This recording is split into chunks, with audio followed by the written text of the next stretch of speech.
Salut à tous les pilotes et surtout une joyeuse et bonne année 2026, la santé en premier. La trêve hivernale touche bientôt à sa fin et c'est le moment parfait pour voir les forces en présence pour la toute nouvelle saison 2026.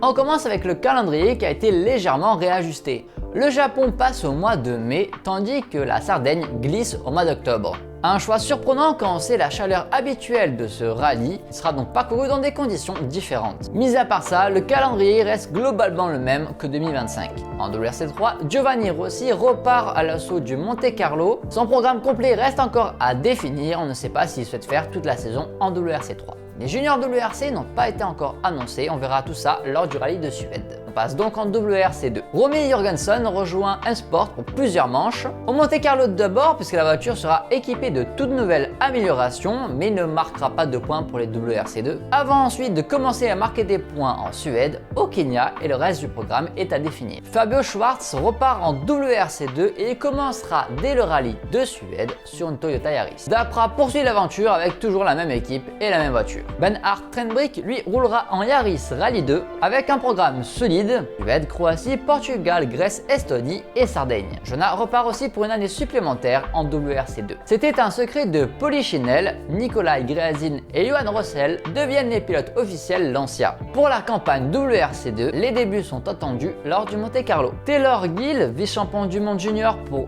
1 seconde 6, prépare un petit programme de 3 manches pour l'instant. Suède, Croatie et Finlande sur une Yaris. Côté français, ça bouge beaucoup. Arthur Pellamourgue, vainqueur WRC3 l'an passé au Monte Carlo, sera présent avec une i20. Elliott Delecourt sur une Yaris, Pablo Sarrazin et Léo Rossel seront tous les deux en C3. Pour l'instant, on ne sait pas qui encore poursuivra après le Monte Carlo. Eric Camini fait son grand retour en WRC2 4 ans après sa dernière manche sur une Skoda. Matteo Chatillon quitte le WRC3 pour venir donc en WRC2 avec un programme de 8 manches qui reste encore à définir. Allez, on passe au WRC. Côté M-Sport, Munster ne sera plus pilote officiel. Ou du moins, c'est quand même assez flou. Il roulera en Monte Carlo. Le reste de sa saison, pour l'instant, n'est pas encore décidé. L'équipe comptera principalement sur McCarlin et le nouveau John Armstrong. Le pilote virtuel continue sa progression impressionnante et 2026 sera un cap énorme à franchir car il n'a jamais roulé en WRC et encore moins avec une Puma. M-Sport aligne encore cette année la paire la moins expérimentée. Chez Toyota, pas de révolution. Evans, Katsuta et Pajari restent titulaires à temps complet. Ogier fera un programme partiel. La grosse nouveauté, et on le savait déjà avant, c'est Oliver Solberg qui devient titulaire à la place de Rovan Perra. Et bien sûr, la toute nouvelle déco de Toyota qui fait déjà parler. Et encore une fois, ils innovent, alors attention, faudra faire gaffe. Désormais, ce ne sera plus le Toyota Gazoo Racing, mais le Gazoo Racing. Il sépare un peu les entités, voilà, c'est rien de bien grave, ça reste quand même Toyota. Et Ogier aura une décoration spéciale, on ne sait pas si c'est pour toute la saison.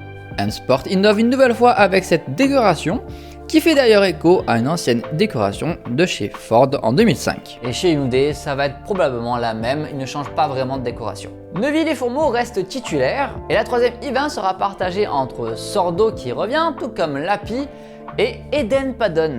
De retour 8 ans après sa dernière participation en WRC. Et avant de se quitter, petit bingo WRC pour 2026 ou prédilection, appelez ça comme vous voulez. Evans, champion du monde 2025, Evans a retrouvé des couleurs. 2026 pourrait être l'année ou jamais. Fourmeau gagne un rallye avec la Hyundai. S'il y a bien une saison où est-ce que ça peut tomber, c'est celle-ci. Et il a appris, il a désormais un peu plus d'expérience et si la Hyundai marche bien, il pourrait surprendre. Katsuta claque enfin sa première victoire. Oui, je le dis depuis plusieurs saisons, mais Katsuta a le potentiel pour s'imposer.